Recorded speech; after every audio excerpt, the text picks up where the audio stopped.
7. Page 87. Where you notice that the chapter heading is on the several subjects of knowledge, okay, the whole scope of knowledge. And look at that magnificent chart, where the all-inclusive subject on the far left, science, is knowledge of consequences, which is called philosophy. As we were commenting yesterday, last time rather, science and philosophy are roughly synonymous until 1900 thereabouts. Science means a kind of theoretical knowledge, simply that. So, knowledge of consequences. Of what? Cause, effect, consequences. Okay. But then he divides that whole body of knowledge into two parts. Consequences from the accidents of natural bodies, called natural philosophy, what we would call natural science, and consequences from the accidents of politic bodies, body politic, which we call politics or civil philosophy. Now, if you look over the range of natural philosophy, swing right over to the right-hand column, and notice that it goes from prime philosophy, which is basic concept of being, to geometry, arithmetic, astronomy, geography, in other words, mathematics, then into the physical sciences, into mechanics and the applications of it in engineering, architecture, navigation, meteorology, into psiography, what we would call astronomy,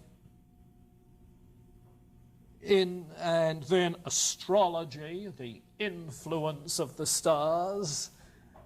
That's an interesting thing from our standpoint. But optics, music, yes, the physics of music, ethics, yes, having to do with human passions. In other words, he sees psychological causes for moral behaviors and moral desires. Okay? Poetry, rhetoric, logic, and the science of the just and the unjust. Yeah, that's the consequences of speech, the things we do with speech. Oh, we not only please, like the Renaissance gentleman pleased his lady with poetry, if you're familiar with Renaissance literature, you see. Not only pleasing, but persuading. Yeah, persuasive functions, that's cause effect. Reasoning, yeah, watch for that when we get to talking about reason in a few moments. It's a cause effect processes controlled by brain processes. And ethics, consequence of some psychological causal processes. So the whole thing then has to do with cause effect. And when you look at the second division, where you're dealing with bodies politic, well, there you have consequences of the institution of commonwealths. Notice that the term commonwealth is the term that Oliver Cromwell used for the form of body politic which he established, the Cromwellian commonwealth. Commonwealth means the common good. So then, civil philosophy, political philosophy, has to do not with the individual, but with the common good. And then the consequences of that for duties and rights, and hence for legislation, and so forth. So the distinction is simply between individual bodies, the physical sort, and bodies politic. But throughout, it's cause, effect, methodological naturalism. Okay? Now, that raises the interesting question, of course, as to whether he is not only a methodological naturalist, but also a philosophical naturalist. Is he, metaphysically, a materialist? Since all he's going to be investigating is, in effect, matter and the forces which cause changes with material bodies. Matter and motion, mechanistic view. That's the science. But is he then a materialist? Well, that's a good question. Pretty well as good as the question, is he really a determinist? Or is he just investigating the causal processes? You see. I'm inclined to think he is a materialist. Yeah. There seems to be indication that while he says it's natural to believe in God, because we have to ask the question of the cause of all the other causes, the existence of God as first cause. On the other hand, reason says nothing about the nature of God. By cause and effect, we can't argue anything about the nature of God, other than there is this powerful first cause. And he seems to indicate that he regards God as, in some sense, a material being. And of course, that tradition goes back, does it not, to the Stoics? The idea of a rarefied material being pervading everything, influencing everything, that sort of thing. In which case, Thomas Hobbes then would seem to be something of a theistic materialist, a Christian materialist. Likewise in his view of the human soul.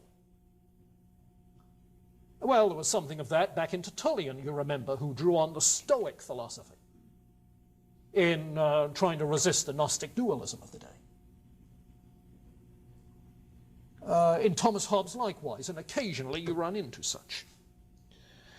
But at the same time, the influence of his Christianity continues to appear throughout his thinking.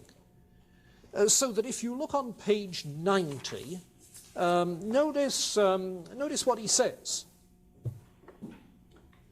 The second column on page 90, halfway down, curiosity, or love of the knowledge of causes, draws a man from consideration of the effect to seek the cause, and to gain the cause of that cause, till of necessity he must come to this thought at last, that there is some cause whereof there's no former cause but is eternal, which is it men call God.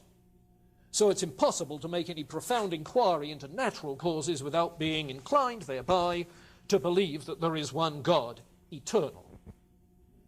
And at the very bottom of the page, by the visible things of the world and their admirable order, a man may conceive there is a cause of them, which men call God. The visible things of the creation. You remember the phrase that Paul uses in Romans 1.